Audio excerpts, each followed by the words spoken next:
Dr. Bracke, thank you very much for speaking with us this evening. To begin, I'd like to ask, how did the adaptation of legalization of abortion as the focus of Italian feminism in the 1970s shape its legacy? Yes, thank you.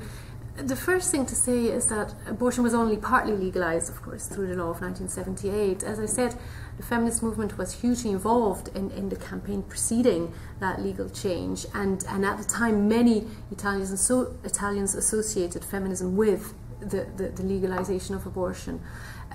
So it's hugely significant in terms of the law itself actually being hugely significant, and really, despite the many shortcomings of this law, which many will be familiar with, the law actually did in a very significant and real way change women's lives by at least partly legalizing abortion, at least to some degree, dealing with questions of illegal and often dangerous abortions that occurred, but only to some degree, and we all know that there are ongoing problems with this. But so in that very real sense, there was a real legacy there of the feminist campaigning for legal abortion. And as I say, also on a kind of more in terms of public perception, this is very often what Italians, even still today, would associate most strongly with 1970s feminism. It's that particular issue. This evening you spoke at length about the transnationalism of Italian feminism. In what way did Italian feminism impact the global conversation? Yes, so as I said, Italian feminism, various Italian feminist groups and thinkers and writers and activists were hugely, very strongly influenced by what was happening in a number of other countries. But inversely also, Italian feminist thought and activism also impacted on, as you say, a global conversation, or to some degree global conversation, or thinking, new thinking in feminism. One good example would be Wages for Housework. The Wages for Housework campaign was a very specific campaign adopted by a number of groups in Italy, originally and very strongly so in Padova, and a number of women very strongly involved there. One of them was Maria Rosa della Costa, who wrote, together with Selma James, wrote a hugely important book on advocating wages for housework in the early 1970s, and that became one of the standard texts for a much broader and wider conversation and reflection on unwaged reproductive labor in the family context or in the home context.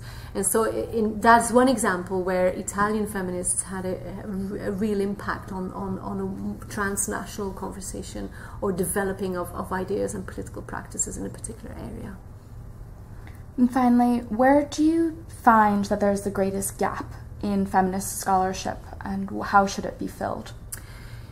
In terms of feminist scholarship on Italy, there are a number of really significant gaps, I would say.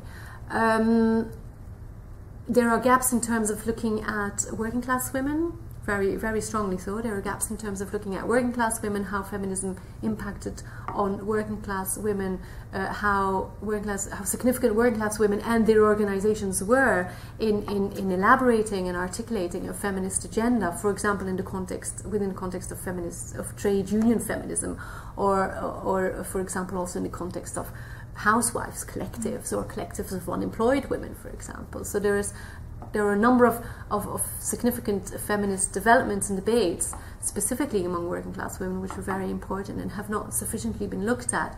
And secondly, I would say the various feminisms of the south of Italy really need to be looked at in quite some more detail. I've looked at Naples, at a number of groups that were active in Naples in the 70s, but I think there's a huge deal of research that needs to kind of look at the south and can move away from the traditional focus on the north, on the major cities like Turin and Milan. But Bologna also has received a lot of attention. But I think that we need a lot more insight into what feminism meant in some of the southern regions, or what it meant to be a feminist, or what kind of impact these new ideas had on women in southern regions.